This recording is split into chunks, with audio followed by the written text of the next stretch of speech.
Join with Medha Language Theatre for spoken English and personality classes. For more details, contact us. వైసీపీలో కొందరు నాయకులు జగన్పై పగబట్టినట్లు వ్యవహరిస్తున్నారు. ఈ విషయాన్ని తాజాగా రాజ్యసభకు రాజీనామా చేసిన మోపిదేవి వెంకటరమణ చెప్పుకొచ్చారు.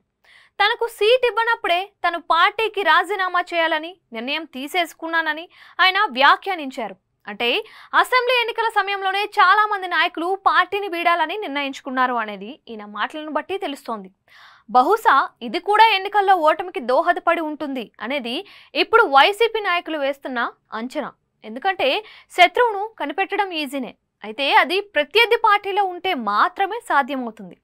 కానీ స్వపక్షంలోనే ఉండి అంతర్గత శత్రువులుగా మారిన వ్యక్తులను గుర్తించడం అనేది సాధ్యమయ్యే పని కాదు. ఈ విషయాన్ని రాజకీయ నాయకులే కాదు, పార్టీలు కూడా గుర్తించడం చాలా కష్టంగా ఉంటుంది. పార్టీలో చాలా సౌమ్యంగా ఉంటూ పార్టీ అధినాయకులకు మేలు చేస్తున్నట్లుగా నటించే నాయకులు తమ కోరికలు తీరకపోవడంతో, డిమాండ్లు నెరవేరకపోవడంతో అంతర్గత శత్రువులుగా మారడం అనేది ఇటీవల కాలంలో చోటు చేసుకుంటున్న పరిణామం. ఇదే వైసీపీలో కూడా జరిగినట్లు తాజాగా పార్టీ అంచనా వేస్తోంది. టికెట్లు రాని లేదా మార్పులు జరిగిన 85 నియోజకవర్గాల్లో కూడా ఒక్కరంటే ఒక్కరు కూడా గెలవకపోవడం ఇప్పుడు దీనికి దన్నుగా మారింది. ఎందుకంటే అనేక సమీకరణాలు, అనేక లెక్కలు వేసుకుని పార్టీ అధినేత జగన్మోహన్ రెడ్డి మార్పులకు శ్రీకారం చుట్టారు. అయితే ఈ మార్పులను కొందరు జీర్ణించుకోలేకపోయారు. ఇది సహజమే. కానీ పార్టీ ఎందుకు ఇలా చేసింది అనేది ఆలోచించుకుంటే అది వారికి మేలు చేసి ఉండేది, పార్టీకి కూడా మేలు జరిగేది. కానీ అలా కాకుండా పగబట్టినట్లు వ్యవహరించి అంతర్గత శత్రువులుగా మారి తమ వ్యక్తిగత స్వార్థం కోసం పార్టీని బలి చేశారు అనేది ఇప్పుడు స్పష్టంగా కనిపిస్తోంది.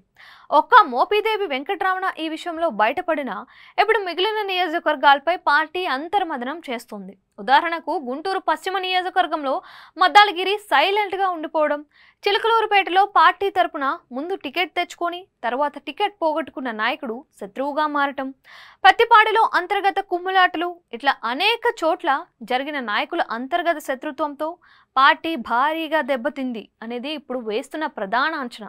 ఇప్పుడు దీన్ని సరిదిద్దే ప్రయత్నం చేసిన నాయకులు ఎంతవరకు మారుతారు, ఎంతమంది జగన్తో నడిచి ముందుకు సాగుతారు అనేది చూడాలి.